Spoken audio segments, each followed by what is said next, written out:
오늘은 요한계시록 11번째 시간으로 눈을 들어 하늘 보좌를 보라, 이런 말씀의 제목으로 함께 말씀을 나누겠습니다. 오늘 이 본문부터는요, 새로운 내용, 새로운 장면이 지금 시작되고 있습니다. 그러니까 요한계시록 4장은 전환점인 거예요. 그러니까 1, 2, 3장과 구별되는 새로운 내용이 지금 펼쳐지는 건데요.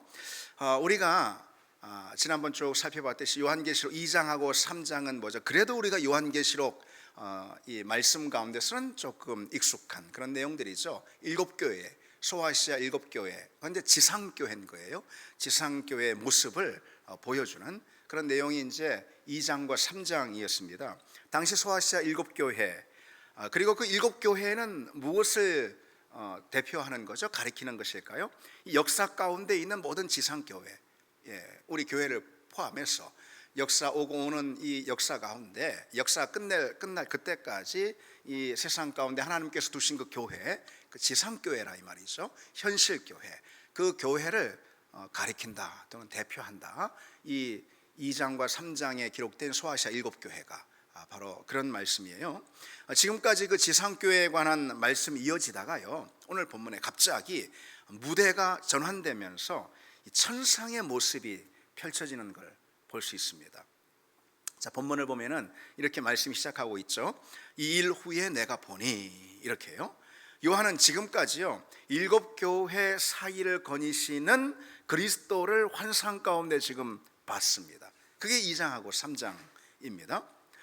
그런데 그 후에 나팔 소리 같은 음성이 들리더니, 그 음성이 뭐라고 말하냐면은 이리로 올라오라. 그게 이제 요한의 지금 그 영의 위치, 요한이 영 가운데 환상을 보고 있거든요. 그 영의 위치가 어디냐면 지상인 거예요, 지상.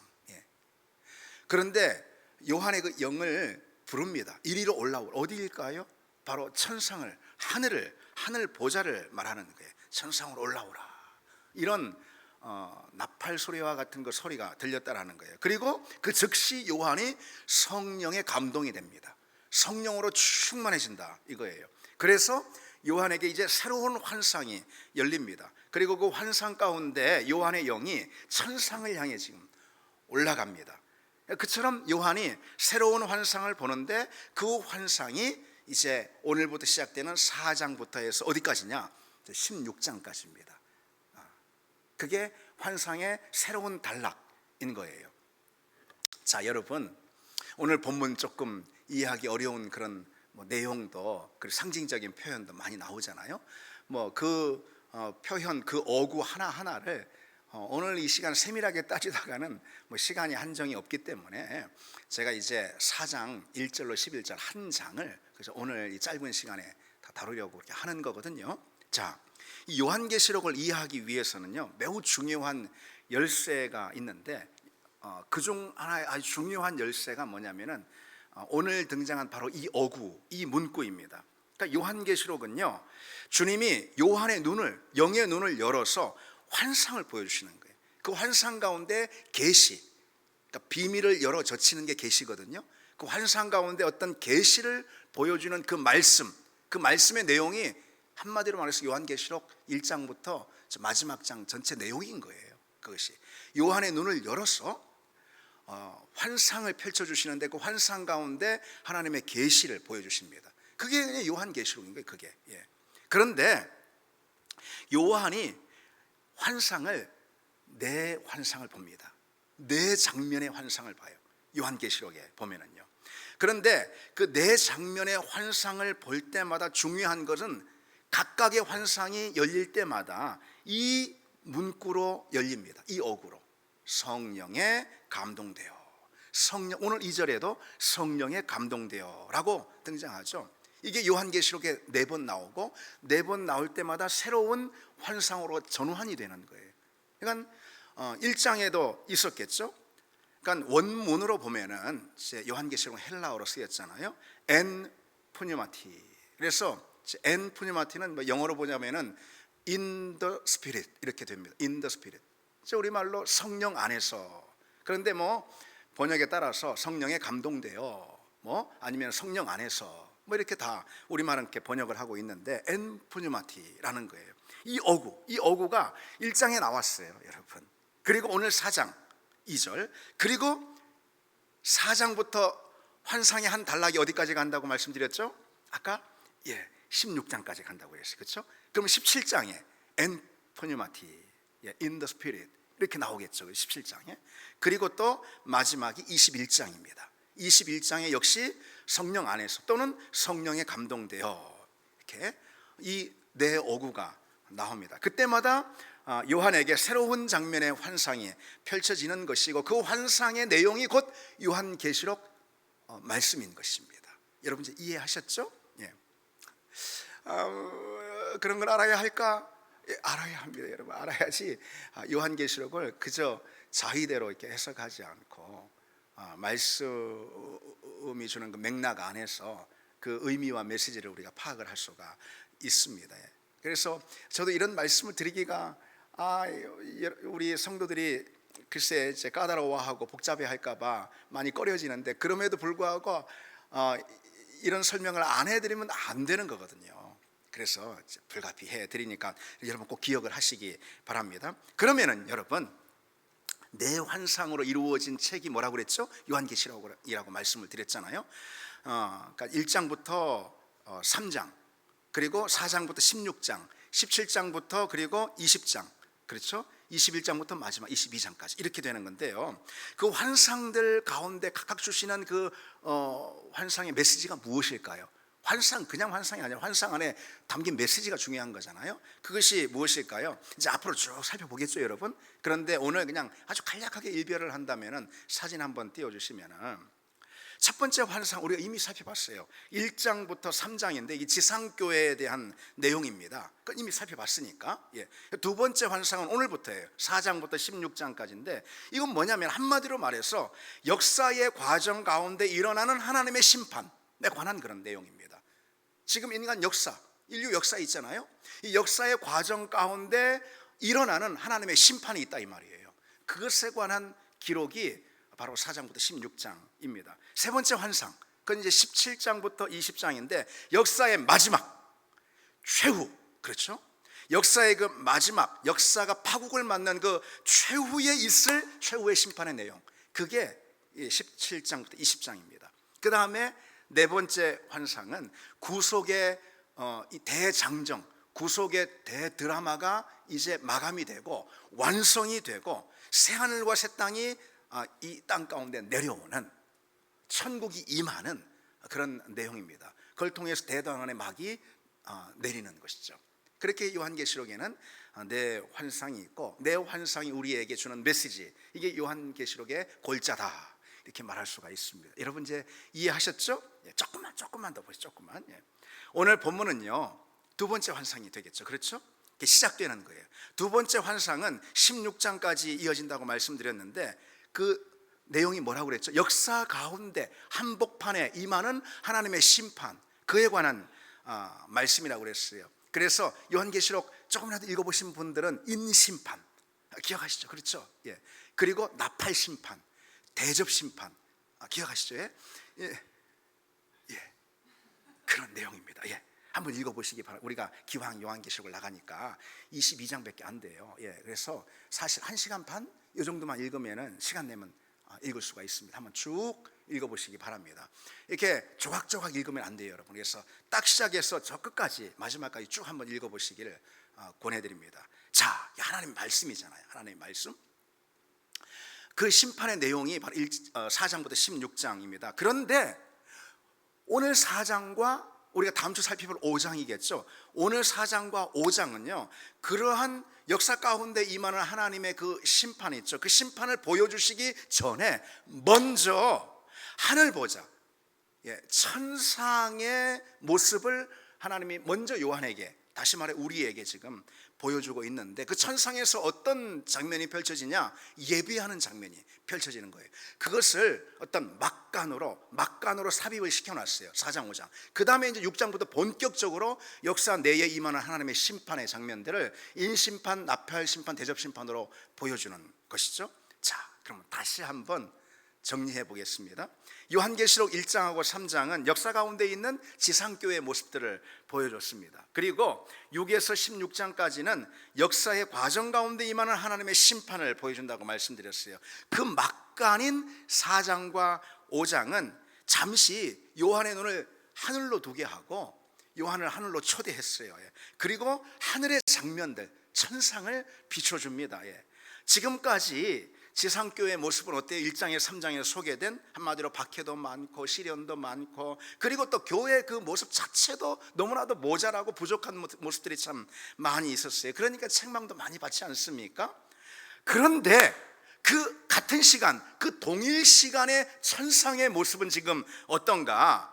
그것은 말로 다 표현할 수 없는 영광과 아름다움과 찬란한 그런 광경이에요.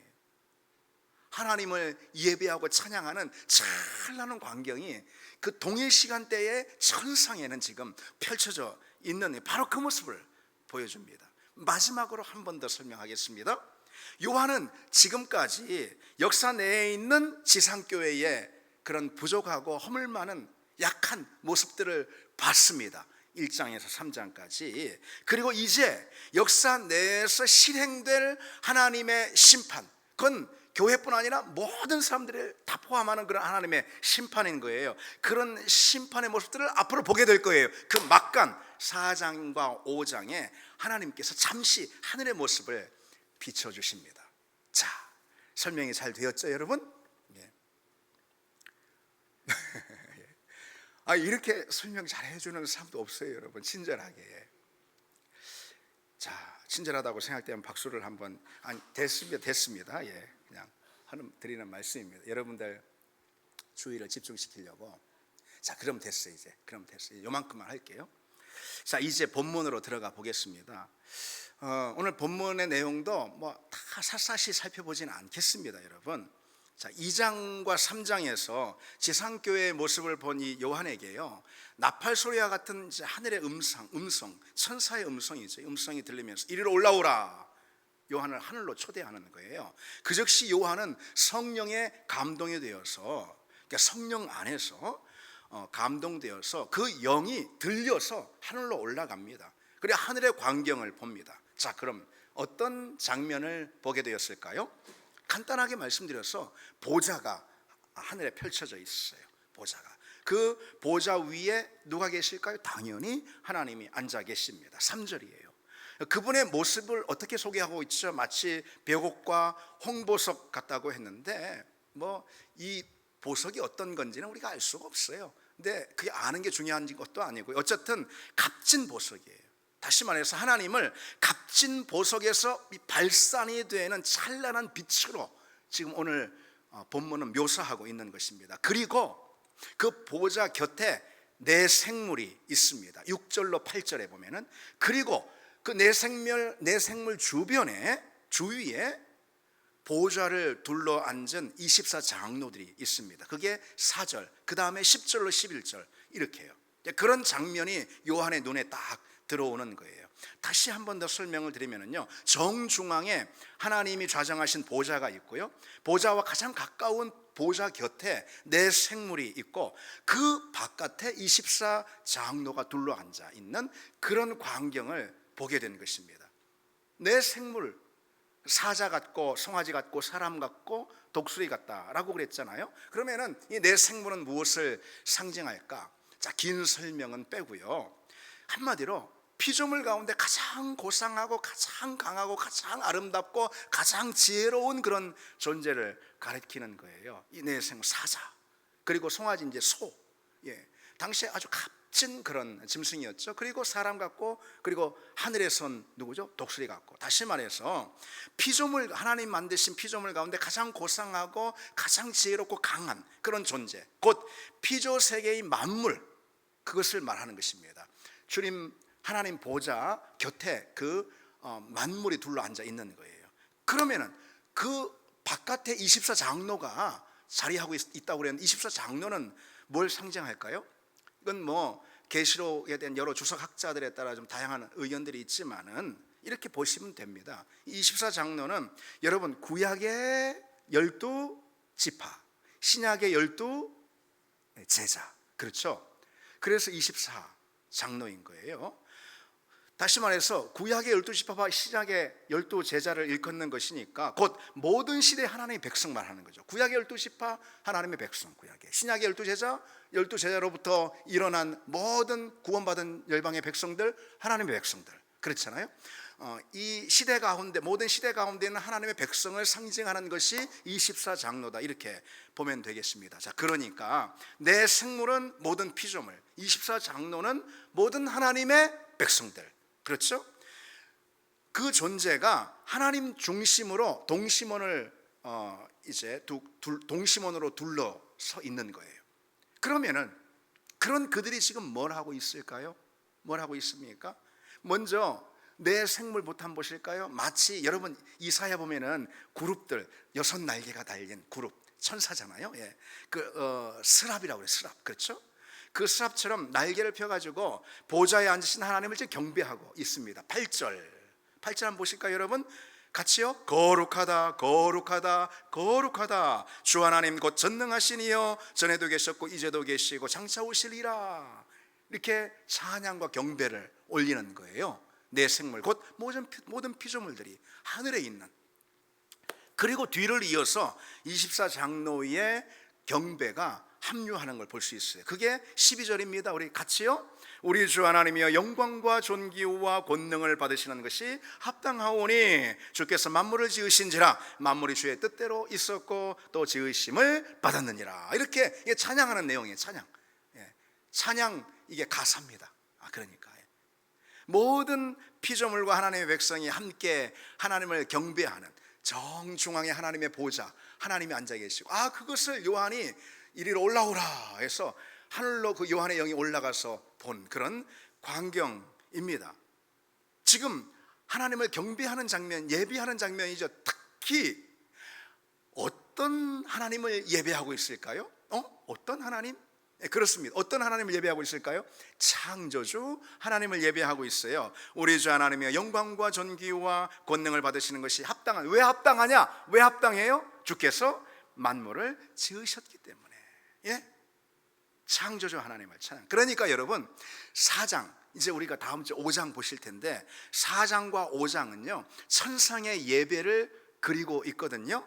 그런데 4장은 창조주 하나님에 대한 경배이고 그분의 창조를 노래하는 그런 내용입니다. 그럼 5장은 뭘까요? 5장은 구속주 예수 그리스도에 대한 경배이며 그분의 구원을 찬양하고 노래하는 그런 내용이라는 거예요.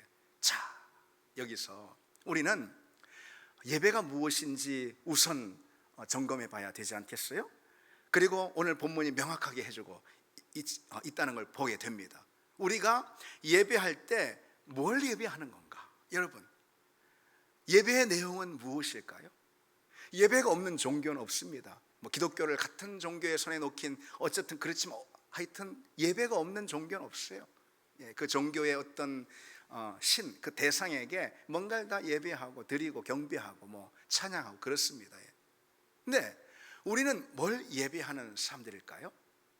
바로 창조를 예배하는 사람, 또는 창조주 하나님을 예배하는 그런 사람이라는 것이죠.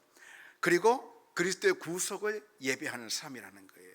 하나님이 우리를 창조하셨으니 그로 인해 빚어진 우리로서 그분이 나를 만드신 것에 대한 경배와 찬양은 마땅한 거 아니겠습니까? 그렇죠. 우리가 어떤 형편에 있든 비록 곤고한 자리에 있다 하더라도 그 곤고함을 느낄 수 있는 나의 존재 그 자체라도 있는 것, 그건 뭘 의미하는 거예요? 하나님 날 만드셨다는 걸 말하는 거잖아요. 하나님이 나를 여기 존재하게 하셨다는 걸 말하는 거잖아요. 나는 없음의 존재였는데 이제 있음의 존재가 되었다는 거 아니에요. 그 자체가 우리의 찬양의 가장 첫 출발이고 핵심이 되어야 하는 거 아니겠습니까? 내가 어느 자리에 어느 환경 가운데 있다 하더라도요. 그리고 또 뭘 경배하는 거죠? 그리스도께서 우리를 죄로부터 건지셔서 영원한 생명을 우리 가운데 선물하신 그 사실에 대해서 우리는 감사하고 찬양해야 하는 거죠. 우리는 성경 전체를 통해서 우리가 너무 잘 알고 있듯이 하나님 우리를 빚으시고 하나님의 형상으로 창조하셨지만 그 형상을 잃어버리고 우리가 그만 인간이 되어버린 하나님의 자녀가 아닌 그만 육신이 되어버렸습니다. 흙덩이가 되어버렸다, 이런 거예요. 흙덩이가. 그런 우리를 건지셔서 우리에게 새 생명을 불어넣는 새 창조의 사건이 뭐죠? 그리스도 구속의 사건이죠. 그렇죠? 십자가 보혈을 통한 그리스도 구원의 사건이죠. 그걸 통해 우리는 새로운 영으로 창조되고 하나님의 자녀가 되었습니다. 그러니 우리가 그 그리스도의 구속을 찬양하고 경배하는 거, 그게 바로 우리 경배와 예배의 핵심적인 주제라는 것이죠. 창조주 하나님, 그리고 구속주 예수 그리스도. 여러분, 우리가 오늘 이 사실을 좀 기억하기를 원합니다. 우리가 그처럼요, 창조를 노래하고 나를 빚으신 그 하나님, 내가 어떤 자리에 있든지 나를 만드시고 여기 있게 하신 그 하나님, 그 창조를 노래하고 찬양할 때요, 우리 하나님은 우리 인생 가운데 늘 새로운 창조의 역사를 행하시는 줄 믿습니다. 나를 여기 있게 하신 것도 창조지만은 내 인생의 자리 가운데 하나님의 창조의 손길과 창조의 능력이 계속 또 임하는 거 아니겠습니까, 여러분? 그렇죠? 그래서 나로서는 도저히 할 수 없는, 나로서는 결코 불가능한, 내가 도저히 안 되는 그런 일들도 하나님이 창조의 손길로 역사하시면 그 가운데 새 역사가 일어나는 줄 믿습니다. 우리가 상상도 할 수 없는 그런 새 역사가 우리 인생 가운데 펼쳐지는 줄 믿습니다. 언제 그렇다라는 거죠? 우리가 하나님의 창조주 되심을 노래할 때, 감사할 때, 하나님의 창조의 역사를 우리가 경배할 때, 그때 우리 인생 가운데도 하나님의 그 새 창조의 역사들이 늘 펼쳐진다. 여러분, 그 사실을 우리가 기억합시다. 그리고 또한 우리가 그리스도의 구원, 십자가 보혈 그 구원을 노래하고 감사할 때 역시 마찬가지죠. 주님은 우리 인생 가운데 새로운 구원의 역사와 손길을 펼치신다는 거예요. 모든 어둠의 권세와 죄의 사슬, 우리 인생 가운데 있는 그 모든 것을 끊어버리시고 모든 두려움과 염려에서 벗어나 자유케 하는 그 구원 있잖아요. 그 구원을 오늘 우리 인생의 자리에 계속해서 펼쳐가신다는 거죠. 우리가 언제 우리가 구원자 되신 하나님 예수 그리스도를 찬양할 때이 말이죠. 여러분, 우리는 모든 죄와 죄의 사슬들, 그리고 또 우리 인생을 얽매고 있는 모든 염려와 장애들 있잖아요. 이런 것으로부터 우리는 벗어나기를 원합니다. 그렇죠? 그러지 않은 사람이 어디 있습니까?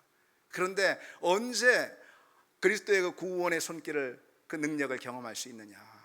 그리스도의 구원을, 그리스도의 십자가 구속의 사건을 우리가 어느 자리에 있든지 그냥 감사하고 찬양하고 노래할 때, 그때 오늘 내 인생의 현장 가운데 임하는 구속의 손길도 경험한다는 거죠. 창조의 역사 역시 마찬가지입니다. 그런 우리 모두가 다 되기를 바랍니다, 여러분.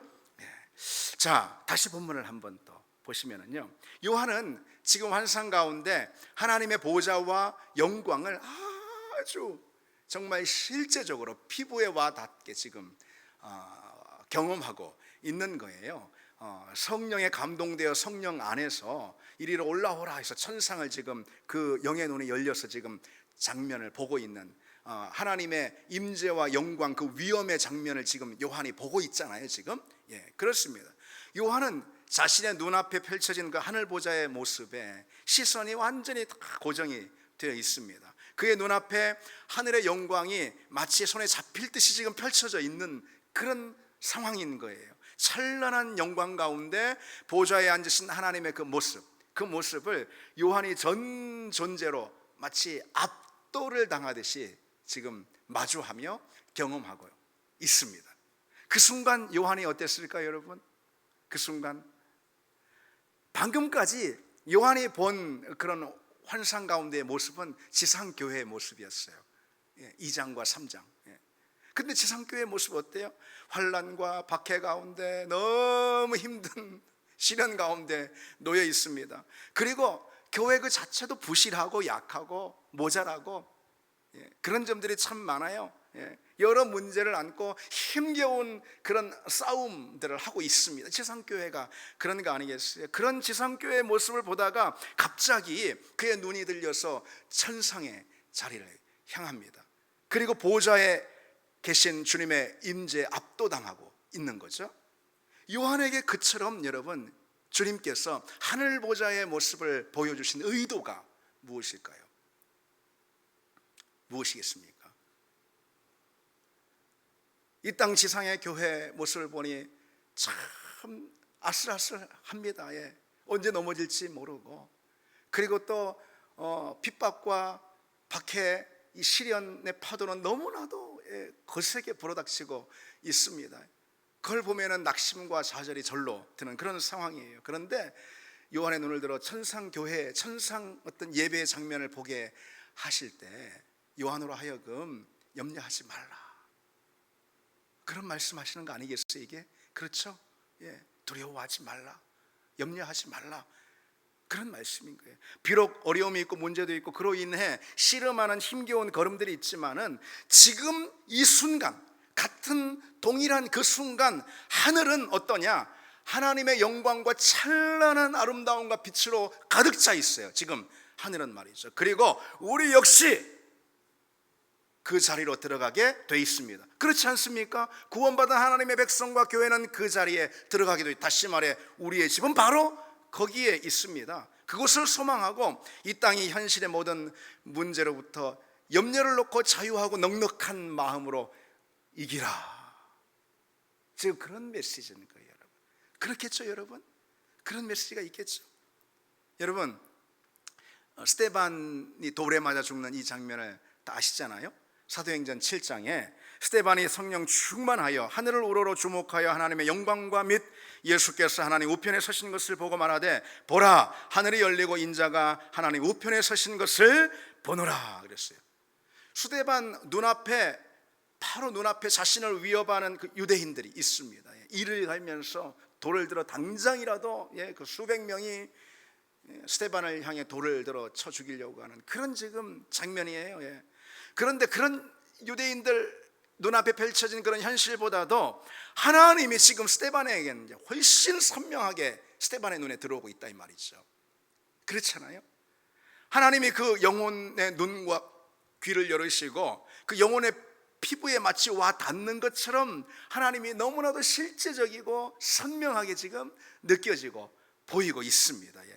그러니 스데반은 그와 같은 돌에 맞아 순교하는 그 장면에서도 정말 천사의 그런 낯을 가지고 천사의 얼굴로 순교의 자리에 들어가는 걸 볼 수가 있죠. 스데반은요, 어쩌면 하나님과 가장 멀리 느껴지는, 돌에 맞아 죽는 그 순교의 자리니까 말이죠, 하나님이 가장 멀리 느껴질 수 있는 그 순간에, 하나님이 보이지 않을 것 같은 그 순간에 하나님이 가장 분명하게 붙잡아지고 하나님을 선명하게 그 눈으로 보지 않습니까?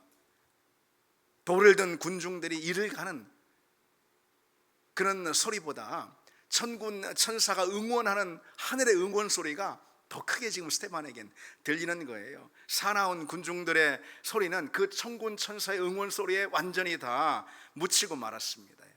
그러니 스데반이 그와 같은 영광스러운 순교를 기쁨으로 그 천사의 낯빛으로 마주하게 되는 것이죠.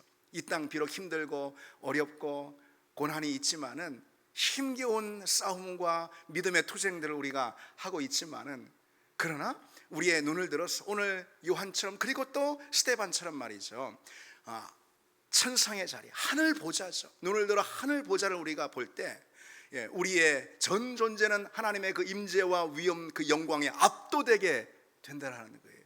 그래서 넉넉하게 지상 교회에 펼쳐진 모든 시름과 어려움들을 넉넉히 이길 수 있는 그런 능력, 그런 권세가 우리에게 주어진다는 말씀. 여러분, 오늘 환상을 보고 있는 이 요한, 그리고 또 성령에 사로잡혔던 그 스데반, 하나님은 그 두 사람에게만 그와 같은 은혜를 주시는 분은 아니잖아요. 우리 모두에게도 동일한 십자가의 은혜와 구원을 주셨기에 동일하게 역시 우리 삶의 모든 순간순간 걸음걸음마다 그와 같은 성령에 사로잡히게 해서 하늘 보좌를 보게 함으로 하나님의 영광과 위엄에 압도당하는 그런 은혜를 우리에게 다 주실 줄 믿습니다. 그래서 우리 현실을 넉넉히 이기게 하는, 현실이 큰 바위와 벽처럼 느껴졌다가도 접살만하게 현실이 보이게 되는 그런 은혜를 우리에게 주실 줄 믿습니다. 여러분, 우리 현실의 어려운 것들, 큰 바위들 하나님이 그걸 때로 치워주셔서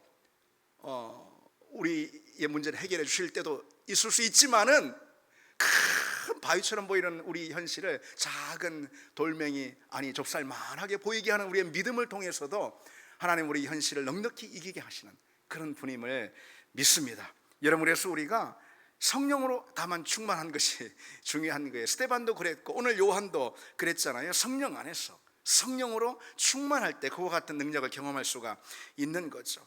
성령으로 충만하고 성령에 감동될 때 우리는 하늘 보좌를 볼 수가 있고요.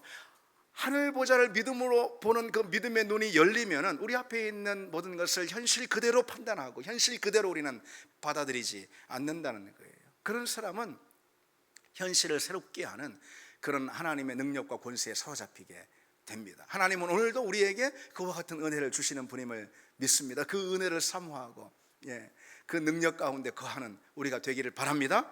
다시 이제 마지막으로 또 한 번 본문을 보시겠습니다. 오늘 본문은요, 하늘 보좌를 그렇게 보여주시면서 하늘의 예배를 지금 묘사하고 있다고 그랬잖아요. 내 생물 모든 피조물들이 하나님을 경배하고 거룩하다 거룩하다 찬양하고 24장로, 다시 말해서 하나님의 모든 백성들이 둘러앉아서 하나님, 다시 말해 창조주 하나님을 노래하고 찬양하고 있습니다. 그런 천상의 예배, 그게 바로 오늘 요한계시록 4장인 거예요. 그러면은 천상교회의 그 예배는 어떤가? 한마디로 완벽한 예배, 온전한 예배. 이 예배는 하나님이 온전하게 받으시는 완벽한 예배예요.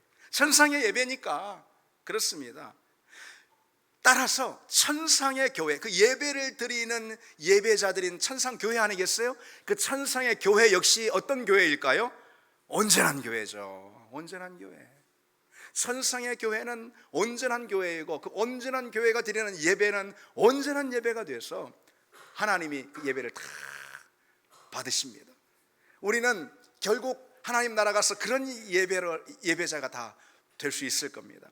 그러나 여러분, 다시 눈을 앞으로 돌려서 2장 3장 한번 보십시오. 2장 3장에서 보여줬던 지상교회, 현실교회의 모습은 여러분 어떨까요? 고난과 시련 그리고 실수와 실패가 많은, 그래서 아직 부족하고 연약한 그런 모습, 그게 7교회잖아요. 그래서 7교회는 칭찬과 책망을 겸하여 받았습니다. 오늘날 교회 역시 같은 지상교회니까, 역사 내에 있는 지상교회니까 그런 모습일 수 있는 거예요. 하늘의 권세와 영광을 소유하고 있지만 또 한편 동시에 세상적인 허물과 약점들이 다 있습니다. 지상교회는 완벽한 교회가 될 수는 없어요. 온전한 교회를 꿈꿀 수 있지만은 그것은 불가능한 것입니다. 이 지상교회에서. 그러니까 하나님의 스케줄이 그래요. 교회를 향한 하나님의 스케줄이. 이 지상교회는 완벽한 교회 모습 될 수는 없어요. 교회가 온전히 선하고 거룩하고 문제가 없어야 한다는 그런 생각, 교회는 항상 사랑이 넘치고 은혜가 넘쳐야 한다는 그런 생각, 교회는 세상의 기대에 늘상 부응해야 한다는 그런 생각, 그것은 여러분 이상에 불과한 거예요. 이상.